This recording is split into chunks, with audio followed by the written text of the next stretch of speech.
Hello and welcome to your Fantasy Premier League one-stop shop. I'm your host Stephen Gallagher, role number 3 in points totals over the past 3 seasons. Today we're looking at all the key points for Gameweek 27, how to handle the upcoming blanks and doubles, chip strategies, which defenders, midfielders and forwards to buy, fixtures to target, optimal rotations, captaincy and more. If you're watching on YouTube and have been enjoying the videos, or if this is your first time watching, consider dropping a like and subscribing. We're aiming for 500 likes on this video and for 4,000 subscribers by the end of the month. And if you're listening on audio, then rate the episode 5 stars if you enjoyed. Let's get straight into it, starting with some key points for the game week. On to the blanks and doubles schedule. I showed this graphic last week, but I'll do a quick summary now. This graphic by Ben Cronin shows us where the blanks and doubles will fall with different levels of certainty. So shout out to him for putting this together. As you can see, the blank game week 29 is coming up. The teams blanking are Aston Villa, Liverpool, Newcastle and Palace. If you have a lot of players from these teams, then I'd suggest free hitting. But if you have, let's say, 7 players or less from these teams that are blanking, then you can definitely handle the blank game week with free transfers, because you can bench 3 of your outfielders and then you can use 3 free transfers to over the next 3 game weeks to get rid of them. So that means if you have 7 right now, you could end up with just 1 outfield player blanking in your starting 11, which in my opinion is more than okay. And personally, I think saving your free hit for the bigger blank game week coming in game week 34 is the play, and navigating the blank game week 29 with free transfers. Then you can wildcard in game week 30 or 31 in order to prepare for the upcoming blanks and doubles after that. Just a quick note on those who have their assistant manager chip active this week. The best option this week, in my opinion, is Glasner against Villa at home, or you can go for Vitor Pereira against Fulham at home. They both get the table bonus, and to be honest, I think Glasner is the best option with the form Palace are in, with everyone fit for Palace. He's my favourite assistant manager pick this week. Next up is defences to target using our fixture difficulty rating and defensive strength ratings over the next 5 game weeks. First in the rankings are Liverpool. Obviously they blank in game week 29, so keep that in mind, but the fixtures around that are amazing. Newcastle this week isn't ideal, but then it's Southampton at home in game week 28, Everton at home in game week 30. So if you own any of these Liverpool defenders, then consider holding them over the blank. Obviously it is team dependent on how many other players you have blanking in game week 29, but Liverpool defenders are 100% a hold if you can, and definitely a buy if you're free hitting in game week 29. Second in the rankings are Wolves. Their defensive data is nothing to call home about. They did just keep a clean sheet against Bournemouth, but Bournemouth also got a red card very early on in the game. I do, however, think that the fixtures are good enough to warrant a punt on the likes of Aït-Nouri or Semenyo. With the formation that Wolves play, it's a 3-4-3, which means these 2 guys play wing back and they get into very attacking positions. Just be aware that Aït-Nouri did pick up a slight knock and was subbed off in the last match, but if he's fit, then he's a good shout for the upcoming game weeks. Third in the rankings are Crystal Palace. They do blank in game week 29, so keep that in mind, but the fixtures around that blank are really good. We see this trend with them in Liverpool. They play Ipswich in game week 28 at home and then Southampton away in game week 30. And they're just in great form. If you have Munoz, then he's definitely a hold for that Ipswich match at the very least. And then also Palace double in game week 32 as well. So if you can hold him over the blank, then even better. Fourth in the rankings are Arsenal. The upcoming fixtures aren't actually that great, but their defensive strength rating is bringing them up the table here. Obviously they lost to West Ham last game week, but they are a solid defence over the course of the season. They have the lowest expected goals conceded per 90 of any team in the league. So if you're looking for a long-term addition to your defence, I still think Arsenal defenders are a good pickup despite the loss to West Ham. For me, Gabriel is still the one to go for from them, but Timber and Raya are also good picks. Fifth in the rankings are Chelsea. The next 2 fixtures are just insanely good, Southampton and Leicester at home. It really doesn't get any better than that.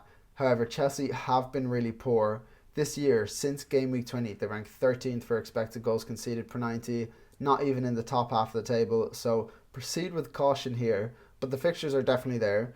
Jorgensen is still the first goalkeeper according to Maresca. He's only 4.2 million, and then Cucurella and Colwill are the other defenders with consistent minutes that you could consider. A quick mention on West Ham. Their upcoming fixtures are really nice. Leicester at home, Newcastle, which isn't ideal, then Everton and Wolves away, which are nice fixtures.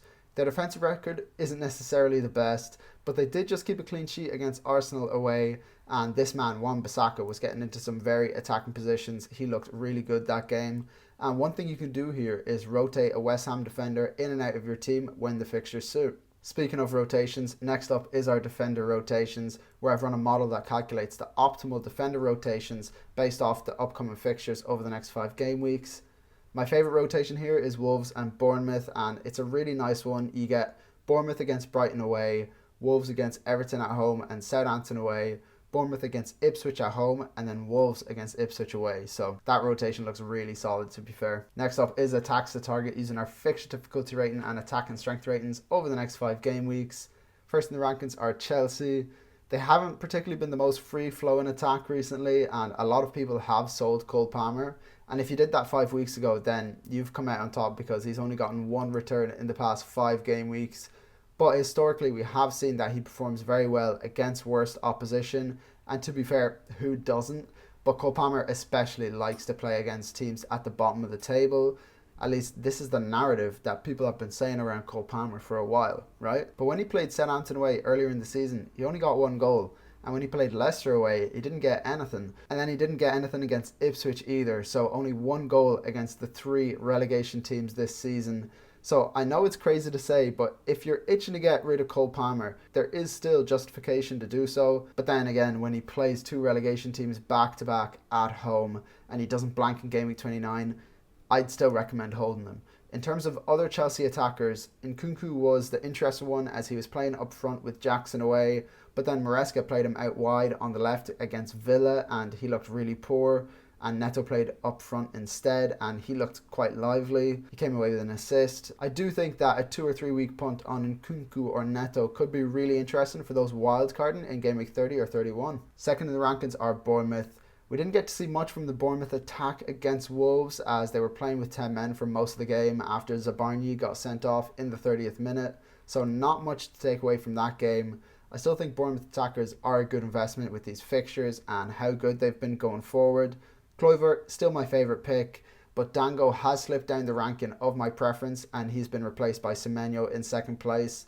The reason for that is that Evanilson is back from his injury and that does put Dango's minutes up front at risk. So we don't know what the situation will be with Evanilson back. Maybe Dango stays up top. Irola says, oh, the spot is yours to lose with how good you've been playing. We don't know. So I've put Semenyo ahead of him there because of how consistent he's been and his minutes are so secure in that Bournemouth attack. Third in the rankings is Liverpool. Obviously they blank in game week 29, so keep that in mind. Salah continues to just break the game. He's just such a sure pick for captaincy every week. You don't really even need to think about captaincy at this point. You can just keep it on Mo Salah and the points will roll in. In terms of other Liverpool attackers, Cody Gakpo was the one getting consistent minutes until he got that injury. And he did feature for the last 10 minutes against Man City. So he is back fit. It's just about predicting what matches he'll play in because Liverpool have a lot of fixtures coming up and I can see Slot prioritising Gakpo for the Champions League fixtures against PSG. Those fixtures sandwich around the Southampton game and they play 3 games in 7 days that week. So I wouldn't bank on Gakpo playing that Southampton match. If you're looking to sell him, then I'd suggest Cunha or Wissa as the best replacements. Fourth in the rankings are Palace. Mateta is in great form. He's got another return, an assist against Fulham, and he had a goal ruled offside as well. Obviously, Palace blank in game week 29, so don't go buying him up unless you plan to free hit that week or you can bench him. And if you own him already, then just enjoy those returns and hold on to him over the blank if you can because he plays Southampton in game week 30 and then doubles in game week 32. Sixth in the rankings are Man City. Marmoush is an interesting one with Haaland out as he's playing striker now, but I don't know if that's something that works in his favour or against him. We saw in the game against Newcastle where he got his hat-trick that a lot of his goals came from gaining space due to Haaland dragging the Newcastle defenders into other areas, therefore creating space for Marmoush to run into. So Haaland being out may not actually work in his favour here. That being said, City do play Spurs next, which is a good fixture to attack, and they play Leicester at home in game week 30, so Marmoush is definitely worth a shout with those fixtures coming up. Sixth in the rankings are Newcastle. They've got the blank in game week 29, then the double in game week 32. So if you don't own Newcastle attackers, I would wait until game week 30 to invest, and if you do own them, I'd look to hold on if you can. Isak, Gordon and Murphy are the ones to go for there. Isak, he just continues to haul. He's been so good this season.